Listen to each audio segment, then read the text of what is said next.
again. This is Pastor Chuck Cunningham, and I want to thank you again for joining me and sending me your information, and we can communicate back and forth. And I want you to be able to take advantage of these videos that I am preparing for all of these leadership and mentoring programs that I'm trying to prepare. So I am today going to be talking about leadership, okay? And what is leadership? And I want to take a very deep look. We're going to look very deep at leadership.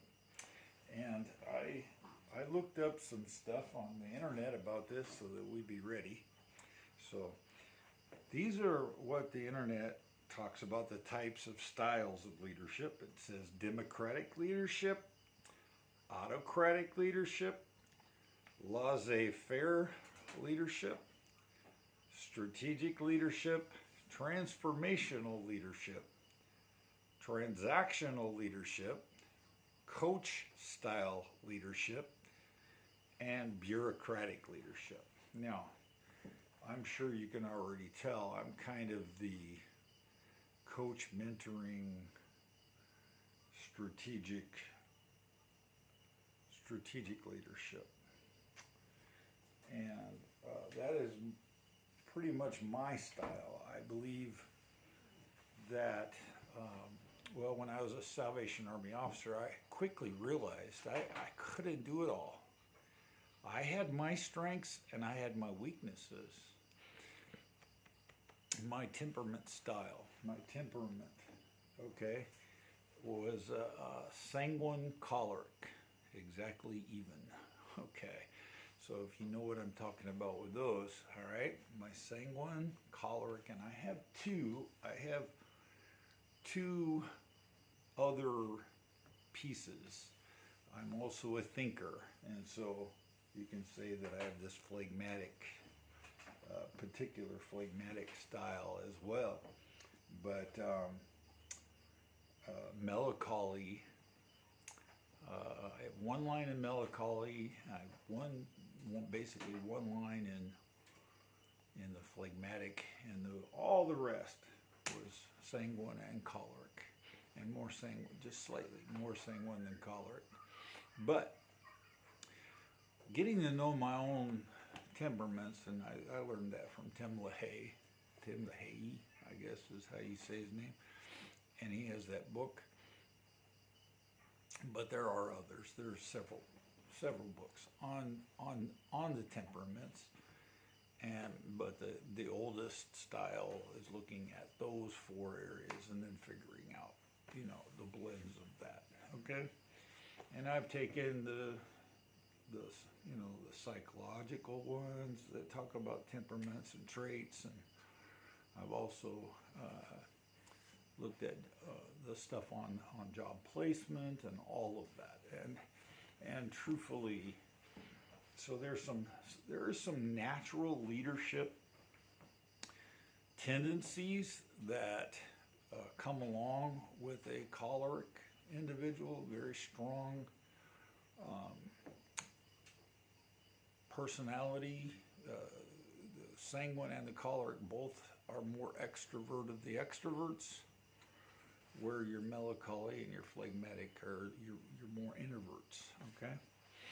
But your thinkers, if you look at it as thinker relator,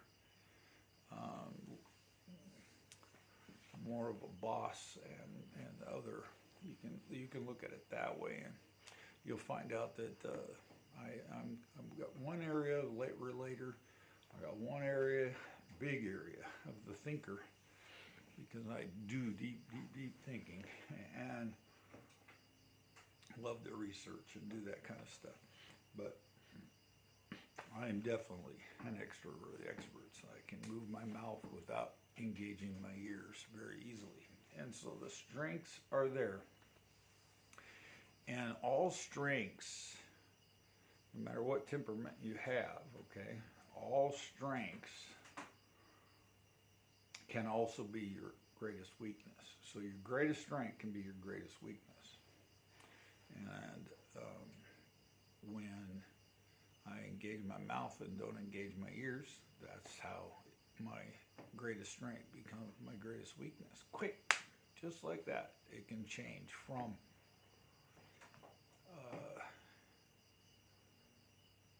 being an influencer to being obnoxious. And I have to be super careful in that area of my life. And I want to tell you this, the Holy Spirit, okay, the pastor hat again, I'm putting my pastor hat on for a minute. The Holy Spirit is the perfect, okay, temperament. All four of the strength areas of all four temperaments without any of the weaknesses, okay? All right, so walk in the Spirit. Walk in the Spirit, and you don't have to fulfill the lust of the flesh, okay? Walk in the Spirit. Your flesh wants to war with the Spirit, but you don't have to walk in the Spirit.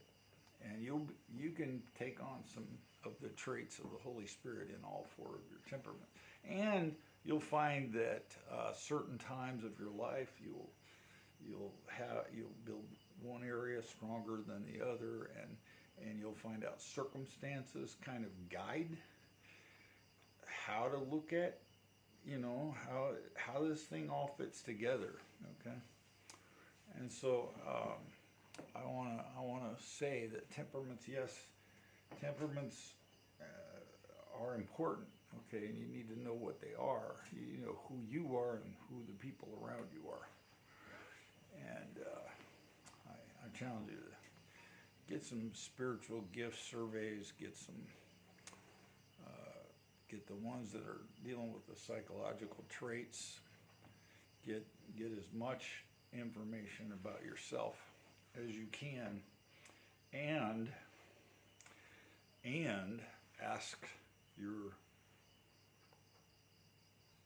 trusted friends around you, ask those trusted friends to take the test for you, as if, because they look at you and they see both your strengths and weaknesses, and they may see something that you don't see, and they may point out something that you don't see, because you're always kind of, we look in the mirror and we don't always want to look at the negative stuff about ourselves.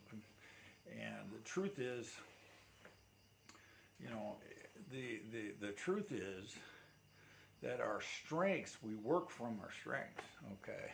We work the best out of our strengths. But, okay, we cannot ignore our weaknesses. Work from your strengths, focus most of your time on your strengths, but do not ignore your weaknesses, because on the annual review at your job or your boss or whoever, they will definitely talk about your weaknesses in that review. And if you continue not to shore up your weaknesses, you won't stay on a job. As an employer, I know very well that someone's weaknesses can bench them, really quick. And, if you look at the Bible, all of the different Bible characters, and you look at their life, and you look at how they related to others, and you look at, look at all the characters, look at all the good characters, look at all the bad characters, look at their strengths and their faith, but also look at their weaknesses and their human frailty, okay? Because the Bible is full of examples of human frailty and what that does in society and what that does in the world around you, as well as in your own life. All right, but what a great leader. And now, there's this ongoing argument, okay? And I don't know if you can see this. Let me put it up a little closer. All right, see this, where it says natural versus learned, okay? Natural versus learned. Now, this argument has gone on for as long as leadership is being talked about. What is natural leadership versus learned leadership? And the natural leadership may come out of your temperaments, okay? But if you walk in the flesh, okay, you're going to have problems, because the natural man is always at enmity with God and with what God wants to do in your life. So, and those are the weaknesses, okay, we're talking about. So the natural man, the weaknesses of the natural man. Okay, you may have strengths, and yeah, you will work out of them, but those weaknesses will bend you quick, okay? So you have to shore them up, and you do that through learning and intentionally researching about the area of your life that you're struggling with the most. One of my areas was organization, getting organized. And here I am, I'm doing these things that I'm talking about organization, I'm talking about leadership, I'm talking about management, I'm talking about skills that are impactful on every area of your life. And this is something I struggle with day in and day out and day in and day out. And I have like probably 20 books on how to get organized. And some of them I've used, and you know, some of the skills I've learned over time with them, and some of those things I had to force. It's like fighting my own nature, okay, in every way. Fighting my own nature to overcome the lack of self-discipline that the sanguine, okay, because he's happy-go-lucky, all right, sanguine side of my personality, all right, happy-go-lucky, laissez-faire, okay, I had to overcome that, and I didn't easily overcome it, and no matter how hard I tried, it seemed like that was the one thing that I kept coming back to, and kept coming back to, and kept coming back to that problem with getting myself organized, okay? Now, I could organize, believe me, I did, you know, campaigns. I led kettle campaigns from the Salvation Army that had thousands of bell ringers, and over a 6-week period of time, I had to do all the recruiting for that. I had to go out in the community and organize that whole campaign for, you know, 5 years before I became an officer, and 12 years as an officer, okay? And I got to tell you, it was easier for me to organize that campaign than it was to organize myself. So, I'm not pointing fingers. This is serious. Self-control. And we talked about that in the first video, you know, and the lack of self-control creates an atmosphere of abuse that abuses everyone. And you don't want to create an atmosphere of abuse for yourself and your family and your coworkers and your team that you're trying to build. And, you know, so you have to win in the area of self-control. And so if your temperament has sanguine in it, or melancholy, which is up and down like a roller coaster, you know, in your feelings, okay? The weaknesses of sanguine, the weaknesses of the melancholy. You can't work out of feelings. You got to work out of knowledge. Get your knowledge, get your practice, get your skill. That's the learned behaviors that is primary leadership, okay? And every $1 million earner would tell you they'll take someone that practices and practices and practices and practices and practices to overcome weakness than they would a natural any day of the week. Because the natural will rely on their natural, and they will tend to, you know, think they can just wing it, okay? And I'm telling you, when it comes to real leadership, you can't wing it. You absolutely can't wing it, all right? So great leaders. What does it take to be a really great leader? leader? What is leadership? What is it? Okay, there's one of my dogs barking out there. What is great leadership? Okay, think about that for a minute. What is great leadership? What is leadership? What is great? Well, we said something in the other video, and this is something other people have said, and I've repeated it. Okay, and I've read it in books. I've seen it said on the internet over and over. And that statement is, if you look around you and no one is following you, you're just taking a walk. You're not a leader. Okay. So, great leaders,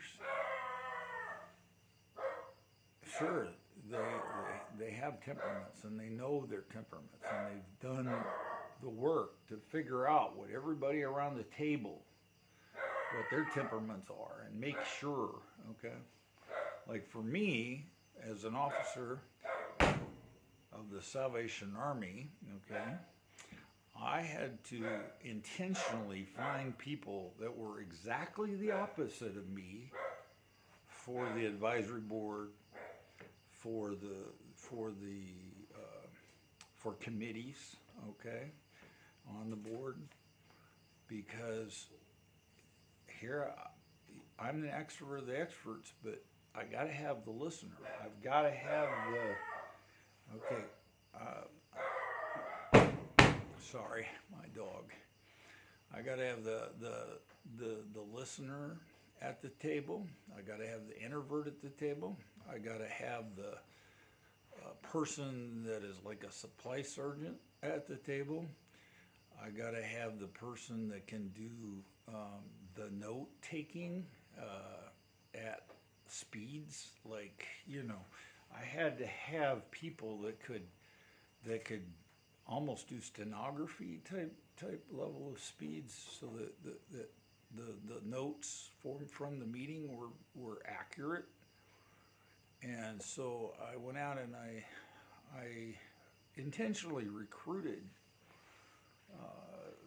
key leadership throughout the community in every area.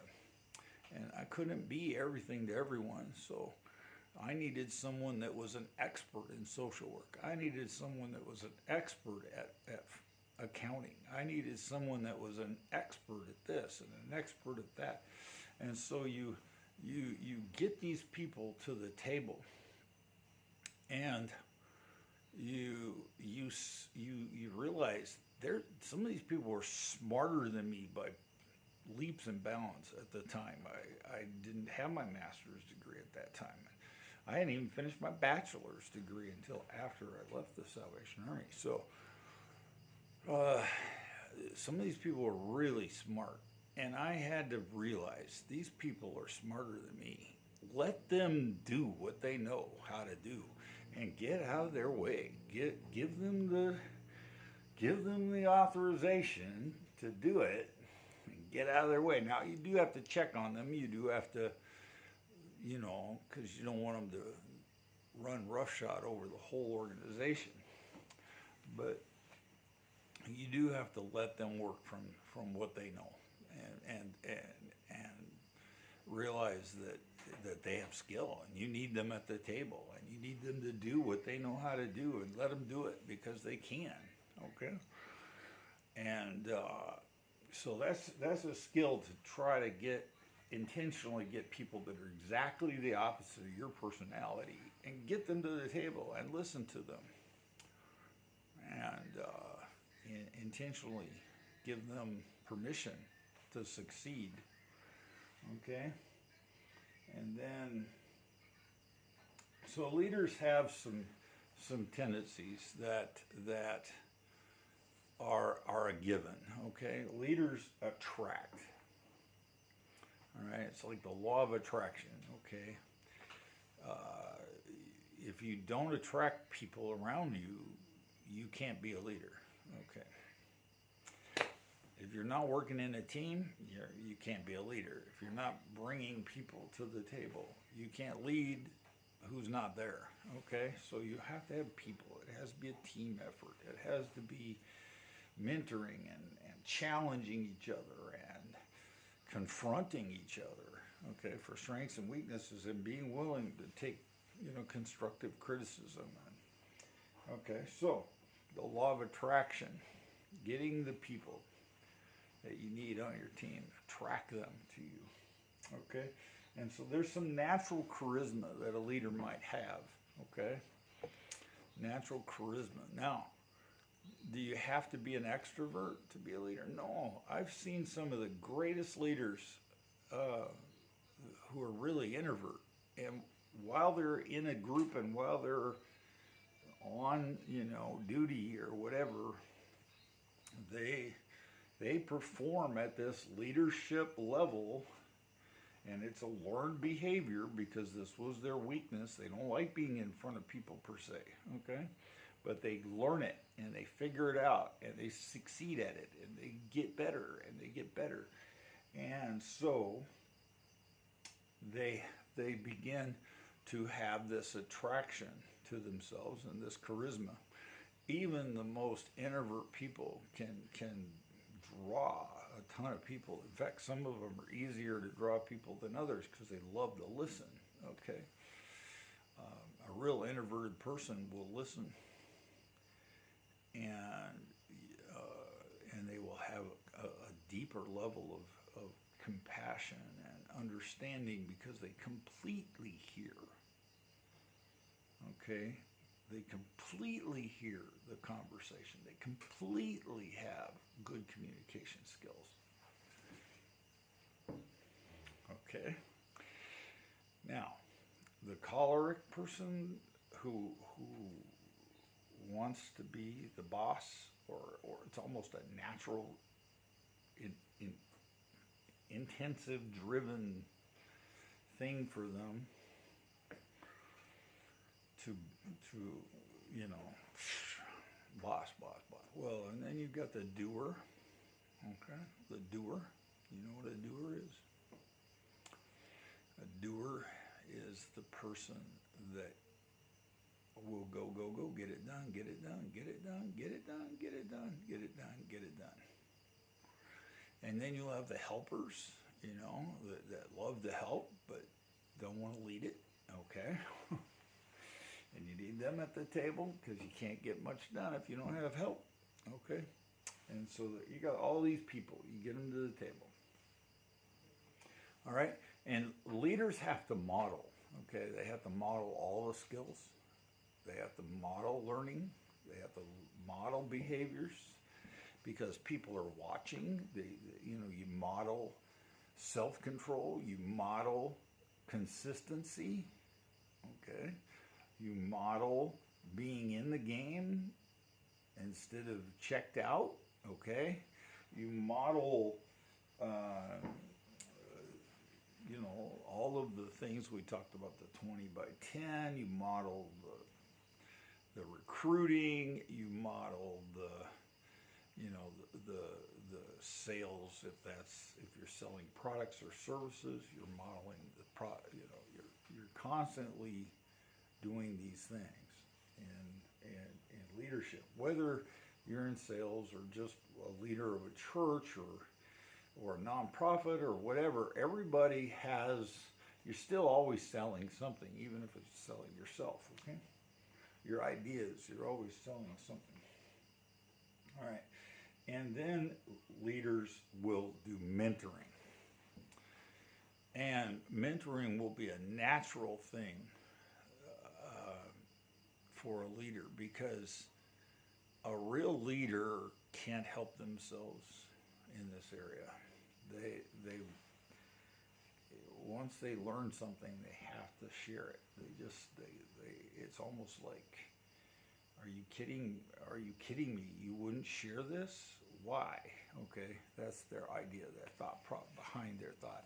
They were like, if you learn something and it can help everyone around you, and even people you don't even know, it can help them, why would you not want to share that? Okay? All right, so you got mentoring. And then you got this teaching, mentors or teachers, okay? And but in that they're teachable, okay? And leaders are teaching. Leaders are learning, constantly learning. If a leader is not learning, he's dying, okay? You're either learning or you're losing, okay? So you have to be learning. They're knowledgeable, okay? They're constantly learning, so they get knowledgeable, and they got skills, okay?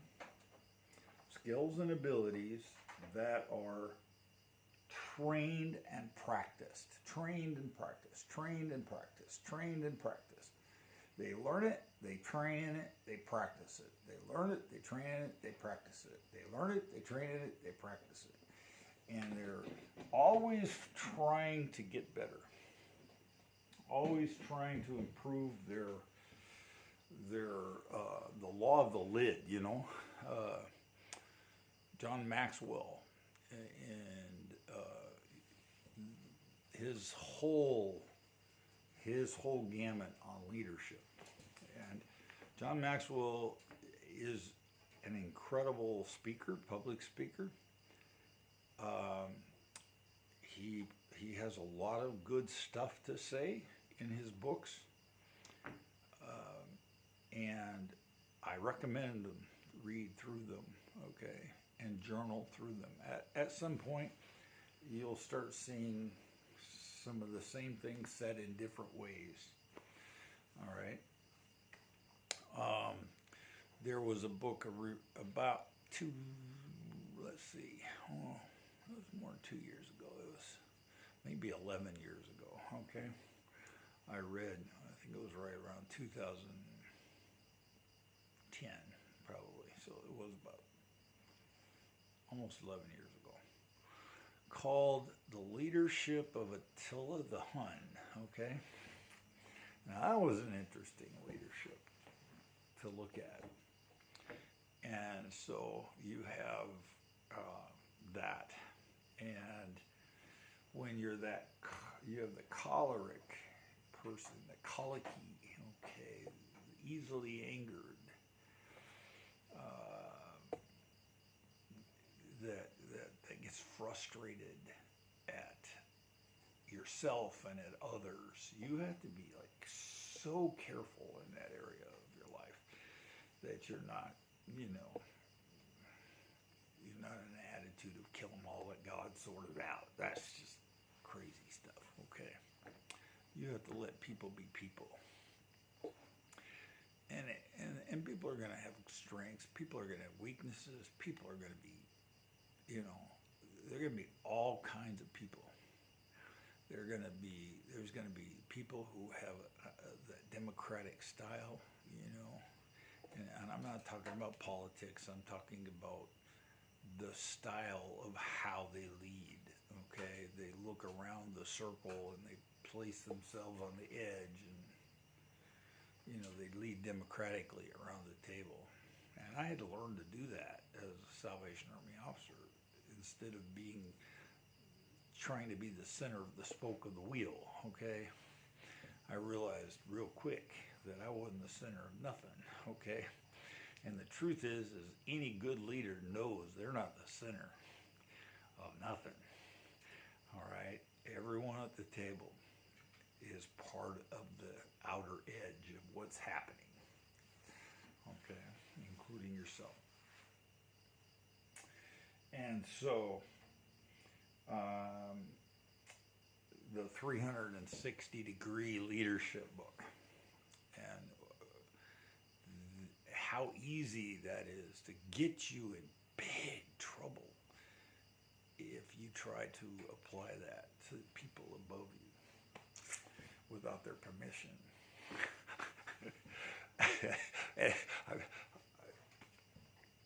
Okay, point myself on that one. I had to learn that one quick. I read this book and I thought, man, this is incredible. Yeah, we need this so bad. And you know what? Wow. All right. So, without their permission, be careful. Be careful. Okay.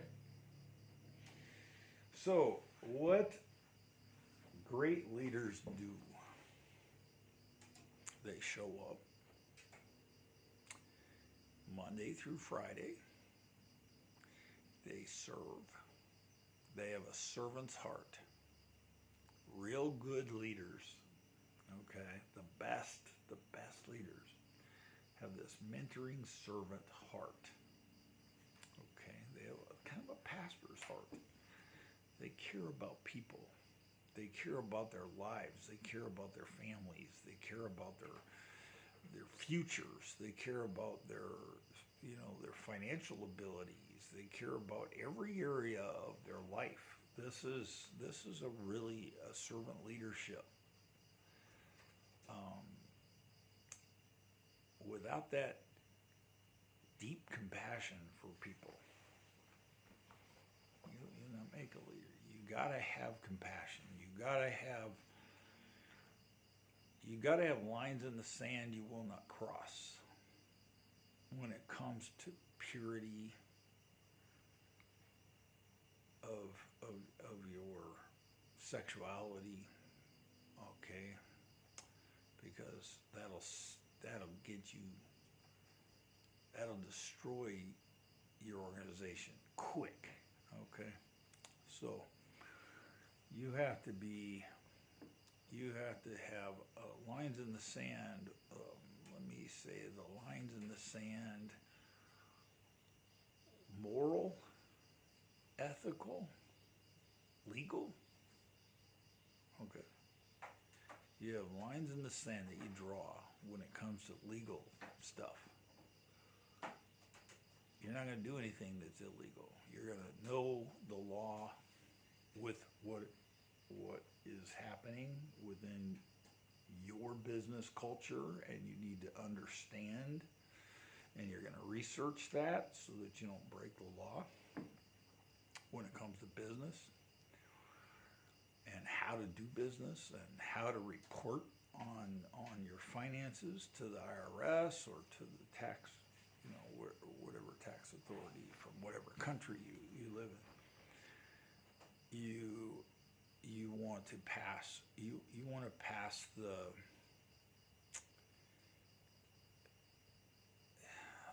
litmus test. I don't know what you might want to call that. The test that, when people throw mud, it doesn't stick. Okay? When people throw mud, it doesn't stick because they can't find it. It's not there. Okay?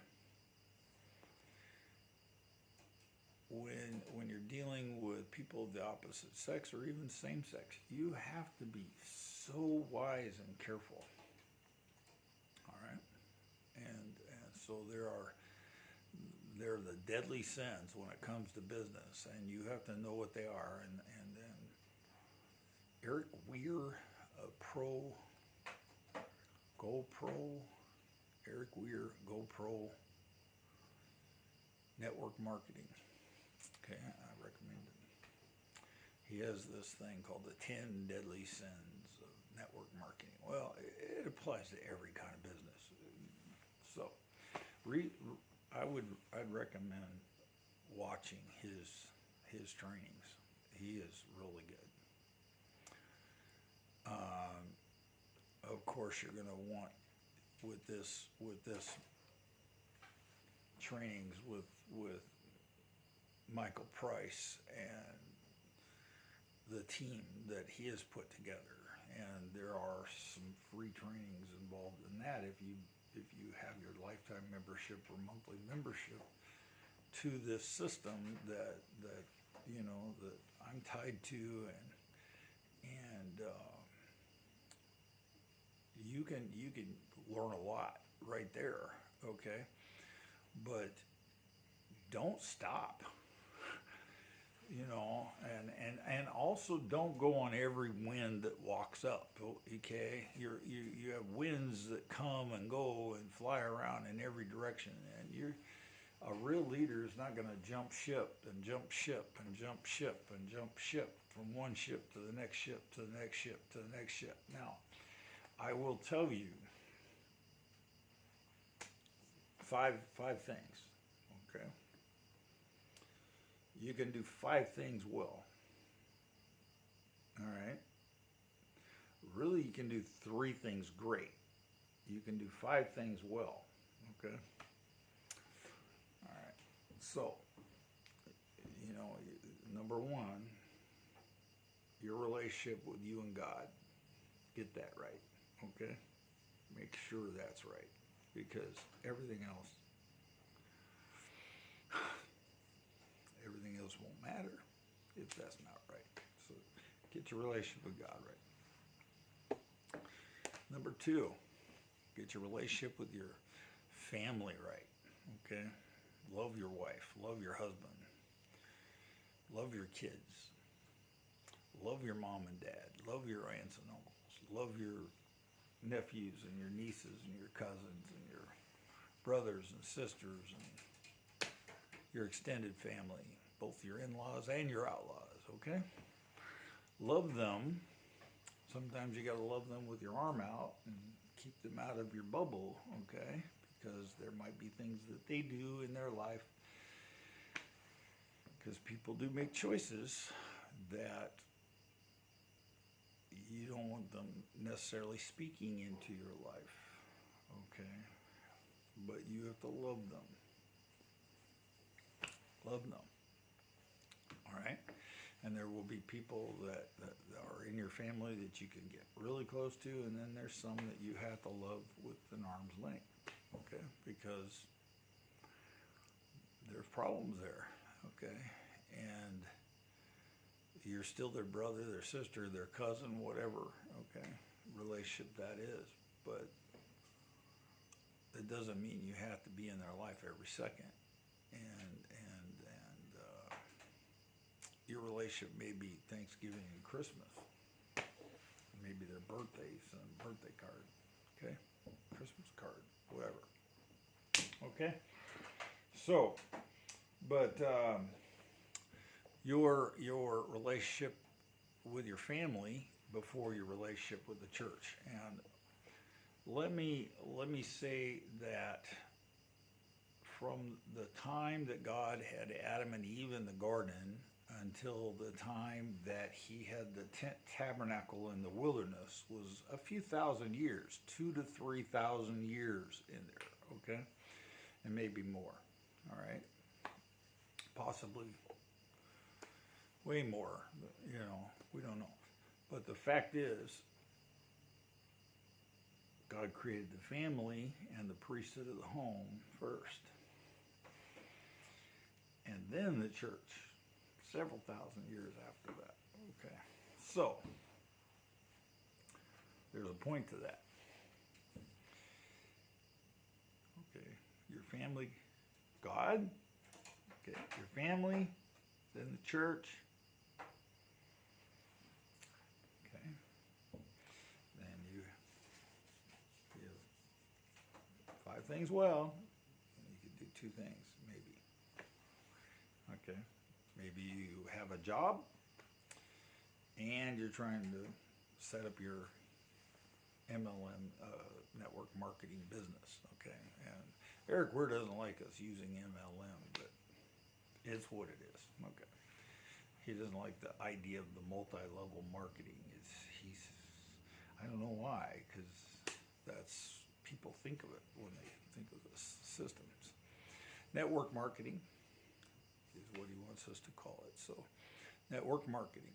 You are networking with others. And you're building a team. Okay. You're recruiting.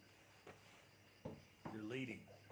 You're intentionally going out and finding people for your team. And you do not have to have everybody at the table. I'm going to say that again because, okay, it's important. You do not have to have everybody at the table. All right? You want people within your inner circle that are incredibly good people. Okay, you want to have the best, and when you start having that camaraderie and that mentoring and that that movement happening, okay, you if you have the wrong people at the table, it will destroy you quick. It will destroy momentum. It'll destroy what you're trying to build. And so I highly recommend you're really careful with your selection of who you choose to really get involved in the demonstrator and in the downline distribution distributor. Okay, your network marketing distributors. Okay, anybody can be a customer. You can invite everyone to be a customer. Okay, but the ones that you want to draw to the circle to have a team that's functioning and have a team that's moving in a direction towards leadership, and if everyone on that team is mentoring each other and building this thing intentionally, it will, people that aren't right for the team will disappear. Okay, and there might be times where someone kind of brushes in and brushes out. Because that's just natural. That's part of this system. All right. The truth is that network marketing, there really is only 1% who are true leaders in network marketing. In business, it's the same thing. Okay? There's a lot of people running businesses, don't get me wrong. But the ones that truly succeed, it's like 1% of the world. Why not you and me? I'm asking that question. Why not me? Why not you? Why not what we're trying to do? Why not become the leader that attracts and has charisma, and you're modeling and mentoring and teaching and learning and knowledge and skill and abilities that are being trained and practiced? Why not? Why not build this thing? Why not build it so strong in the foundation? And I mean strong. I mean that 10% of what you're doing, that so intentionally training, leading, mentoring, skill building, confidence building, modeling, you are growing and you're doing it. Why not you? Why not me? Okay, and I say we are. That's what I want to do. I want to bring you along with me. I want to bring you along with me as I get this, as I get better at this, as I get stronger at this, as I get more training for myself in this, as I get more leadership training in this area of network marketing. Now, I'm picking network marketing because the other business models are out of my reach. Okay, there's no way that I have that kind of income to risk to take on a big business venture.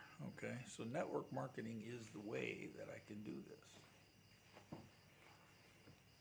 And this lifetime membership to Kingdom Wealth Alliance, okay, I ask you to use my link, lifetime.angels to the orphans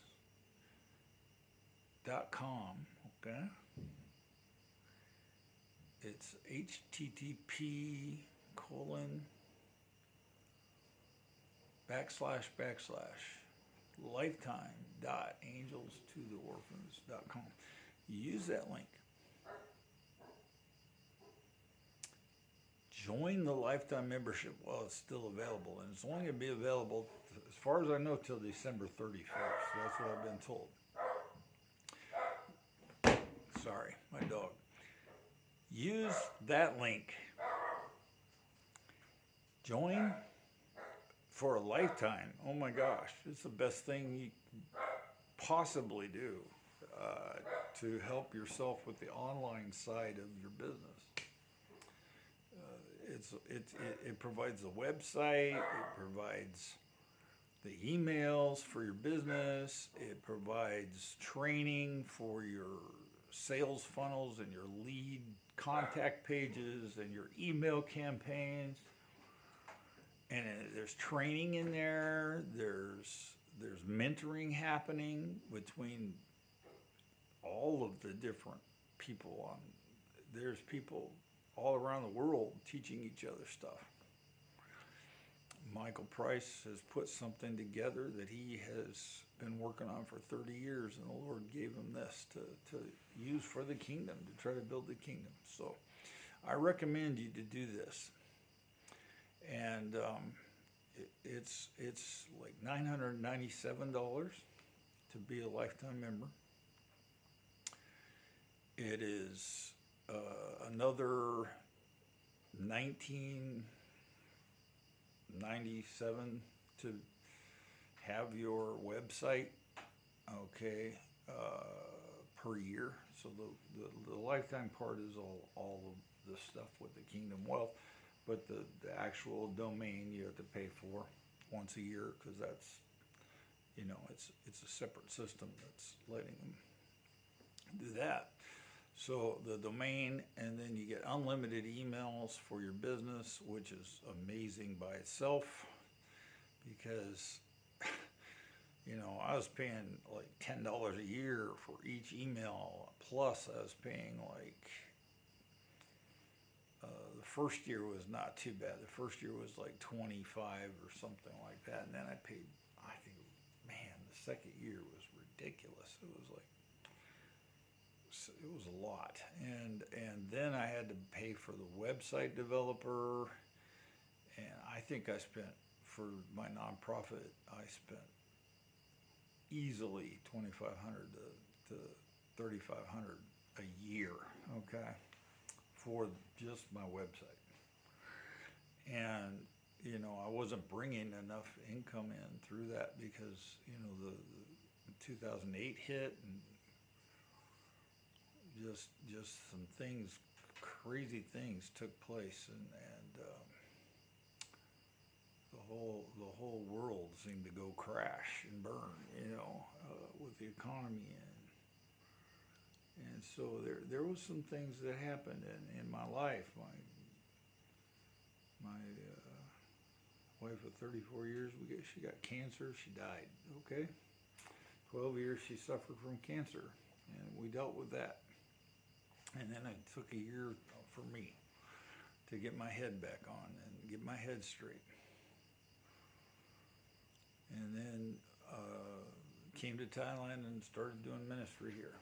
Okay, so here I am, remarried, got a beautiful wife and a couple stepkids, and I got my own kids in America, and I got 5 grandkids of my own. So,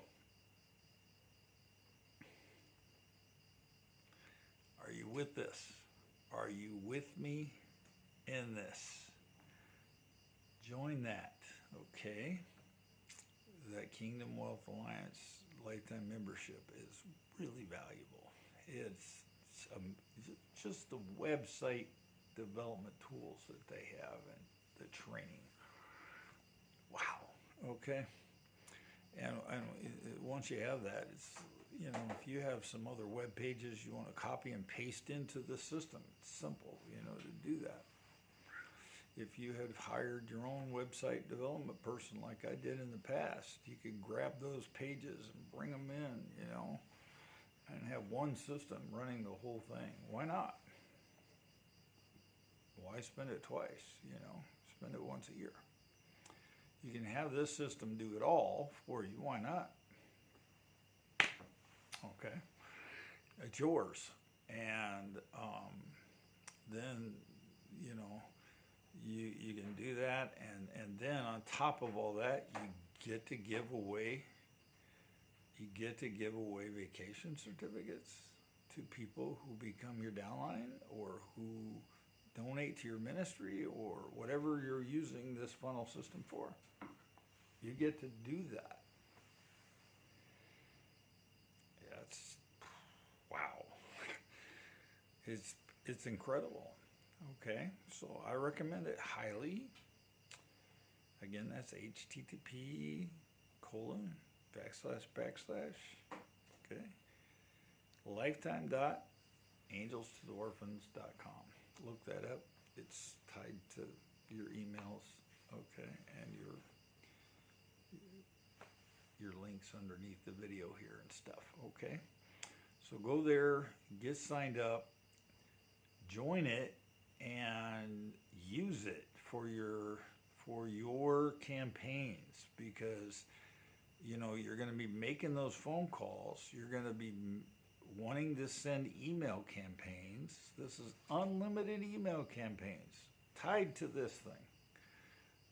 That alone is amazing. That would cost you, you know, close to $300 a month from most systems to be able to do that. And so this is an incredible opportunity. And after December 31st, it's going to go $49.97 a month or something like that for, I don't know how many months, and it may be raised at some point in the monthly fees, but you don't want to have to pay those monthly fees. 2 years, those monthly fees, twice as much as what you'd pay for the lifetime membership. So even 1 year of the $49.97 comes out to, you know, the same or almost the same as the lifetime membership, and it doesn't apply to the lifetime membership. So it's almost a no-brainer to buy the lifetime while it's available. Do that, and then you know, keep connecting with me and keep studying, and we're gonna make your business, okay? We're gonna make your business succeed,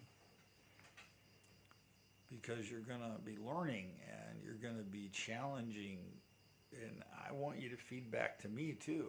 You know, you may know something I need to learn. Please, okay? And the more I can learn, the better. Now, I will tell you, I have my master's degree. I have double bachelor's. I have 3 minors in my bachelor's field, besides my double bachelor's degree. Right? So, and I've read thousands of books. All right? And I've been mentored by some really incredible people, but I'm still learning. I am learning. I am modeling learning, okay? I am modeling some of this stuff that I'm talking about here. I'm modeling it right here in front of you on this video. And I want to see you succeed in every area of your life. That's what I'm doing this for. It's not just to be, okay? Now, this has been the longest video I've done so far. Promise not to do it this long next time. This was almost an hour. But I hope this was really good stuff, and that you learned something, and that you're going to be challenged in the future to learn more. Okay? All right. God bless you.